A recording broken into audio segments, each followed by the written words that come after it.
Assalomu alaykum, hurmatli Uyg'ur vatandoshlar. Qanday ahvolinglar? Yaxshimi? Bugun 10 oyning 26-kuni. Bugun cho'ng bir tema to'g'risida paranglashga to'g'ri keldi. U bo'lsa-mu Amerika davlati bilan Xitoy davlati o'rtasida urush bo'lamdi, urush bo'lmamdi degan temada paranglashimiz. Ko'plagan vatandoshlar Amerika davlati bilan Xitoy davlati bir urush bo'ladi, cho'qim bir urush bo'lish kerakdi degan paranglar hozir xeyli ko'p bo'lyapti. Hamda Amerika prezidenti Trump efendim huquq beshiga chiqqandan buyon Xitoy davlati bilan bo'lgan savdo urushini boshlabdi desak bo'ladi. Yana bunday aytganda Amerika Xitoy o'rtasidagi burunqi Shernay kunlari oxirlashib, hamda bir-biri bilan yuz o'rishib, dushman holatiga keldi. Amerika davlati bo'lsa Xitoy davlatini ayblab, Xitoy davlati bo'lsa hozir dunyoga tahdid ko'rsatadigan holatga keldi. Amerika davlatida o'g'irlik qildi. Amerika davlatining xizmat o'rnini o'g'irlab ketdi. Milliardlab Amerika davlatining iqtisodini o'g'irlab ketdi.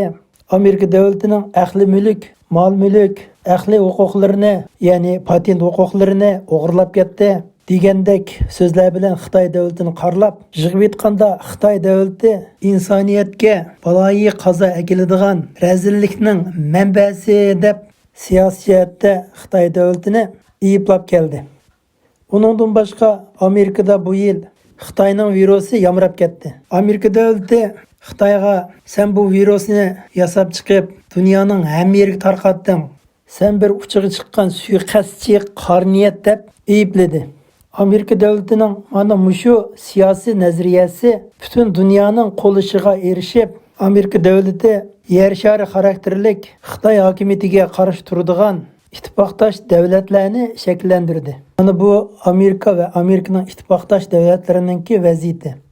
Endi Xitoy tarafida bo'lsa, Choyshan urushining 70 yilligini xotirlash uchun keng tashviqotlarni ilib berib, tashviqotida Xitoy davlati tarixda chet elning 8 davlatiga taqobil tug'an deb tashviq qilib, ya'ni 8 davlatning tajovuzchiligiga taqobil tug'an, Choyshan urushida Amerika tajovuzchiligiga taqobil tug'an deb mushundaq ikki temani tang keng ko'lamda propaganda qilib o'tibdi. Yig'ib aytganda Xitoy davlati ichidagi butun tashviq apparatlari harakatga o'tib, Xitoy davlatida keng ko'lamlik vatanparvarlik to'lqinini ko'tarib yetibdi.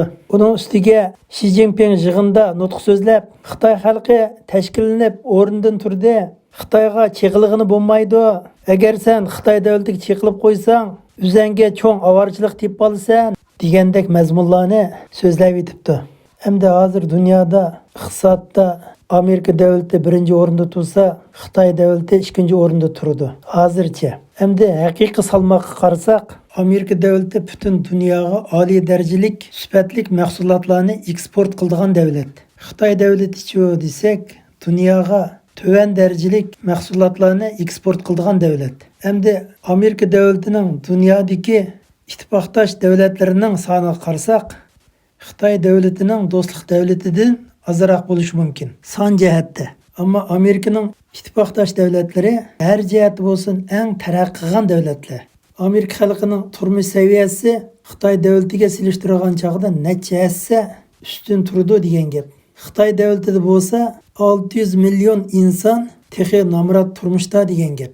Gapning bir şey qaytib kelsak, Amerika bilan Xitoy o'rtasida urush bo'lamdi degan masalasiga kelsak, Amerika bilan Xitoy o'rtasida so'g'oq urushi boshlanib bo'ldi. Bu hammamizga ayon. Hamda qiziq urush portlasa qanday shaklda portlaydi desak, oldi bilan ikki davlatning qaysi oldida o'q chiqirdi. Buningga nisbatan kuzatuvchilarningki deyishicha, Amerika Xitoy o'rtasida urush portlasa, ikki muhim masala to'g'risida urush portlaydi ekan. Uning birisi Tayvan masalasi, yana birisi Xitoy davlatidan dunyoga tarqalgan Xitoy virusininki keltirib chiqqan ofat masalasi. Buning birinchisi bo'lsa, Amerika davlati pat yaqinda Tayvan bilan diplomatiya munosabatini o'rnatdi ekan. Bu aniqkan bu. Agar Amerika Tayvan bilan bo'lgan diplomatiya munosabatini o'rnatdi degan gap, Tayvanning o'rni mustaqillikka aylanib qoladi ekan. Bu chaqda Xitoy davlati Tayvan bo'lsa Xitoyning ayrilmas bir qismi, Tayvanning ishi bizning Xitoy davlatining ishki ishimiz deb turib Tayvanga urush ochamdi yo'q. Kuzatuvchilarning yana deyishicha, Xitoy davlati Tayvanga urush ochsa, Tayvanni qo'g'dash uchun Amerika aralashsa, u chaqda Xitoy davlati bu urushni qilmaydi ekan. Chunki Tayvandan keyinda Amerika bo'lganligi uchun Xitoy hukumatı keng ko'lamli urushning ichiga kirib ketishdan o'z qo'rqidi ekan. Lekin hozirgi vaziyat qaragan chaqda Amerika armiyasi butun kuchi bilan Tayvan atrofida to'xtamasdan manevr qilib, hamda Tayvanga ilg'or tipdagi o'zini qo'g'daydigan va hujum xarakterdagi eng ilg'or qurollar bilan ta'minlab yetibdi. Bundaq vaziyatda Xitoy davlati Tayvanga petinib qo'l sololmaydi ekan. Endi Amerika davlati bo'lsa butun dunyo oldida mushu virus masalasi kelgan chaqda intayin past holatga tushib qolibdi. Amerika davlati dunyo bo'yicha eng taraqqiygan bir davlat bo'lish sifati bilan yuqori fan texnikada eng ilg'or davlat bo'lish sifati bilan turib, dunyo bo'yicha Xitoy virusidan yuqumlangan soni eng ko'p, o'lgan odam sonimi eng ko'p. Mana shunday vaziyat ostida Amerika hukumati hech qanday unumli chora tadbirlarni qo'llanolmay qoldi. Hamda Amerika davlati Amerikada o'lgan odamning soni, ziyon tortgan iqtisodiy masalalarni hal qilmasa bo'lmaydigan bir yerga kelib qoldi. Bu bir muhim masala. Bundan keyin Amerika hukumatiga mayli prezident Trump efendim chiqsin yoki Joe Biden efendim chiqsin, bu Xitoy virusidan o'lgan odamlar masalasi, iqtisodiy masalalarni hal qilmay qutlanmaydi ekan. Mayli qandaq bo'lmasin, Amerika xalqining noroziligi bilan Amerika davlatining Avam palatasi, Kengash palatasi Xitoy davlati Amerikaga keltirgan ziyonni cho'qim to'lash kerak deb qonun chiqarsa, buni Aqsaray hukumati ijro qilmay qutlanmaydi ekan. Amerika davlatining har bir shtatida qanchalik odam o'ldi, har bir shtati qanchalik ziyon tortdi iqtisoddan. Mana bu ziyonning hisobini surishti qilish uchun Amerika davlat majlisi bu masalani hal qilish uchun qonun chiqarishi muqarrar ekan. Hatto Xitoy davlatining qonunliq egilik huquqini bekor qilib etsa, Xitoy hukumati ustidan har qanday shaxsiy, guruhga, tashkilot, davlatlar hammasi qonunliq arz qila oladi ekan. Hamda Xitoy davlati mush Xitoy virusini dunyoga tarqatib, ziyon tortgan davlatlarning ziynini to'laydigan qonunni ma'qullandi ekan. Bu chaqda Amerika hukumati shu qonunni ijro qilish uchun Xitoy davlatidan to'lam to'latkizdi ekan. To'lam to'latkizishning ikki xil yo'li bor ekan. Birisi chiroyli usulda pulni to'lab berish, yana birisi Xitoy davlatiga urush ichish. Shunga Amerika davlati Xitoy virusidan atgan ziyonning badliga Xitoyga urush ichish majbur ekan. Bundaq bo'lishlik sabab Amerika davlatida Xitoy virusi sababidan 200 mingdan ortiq odam o'ldi.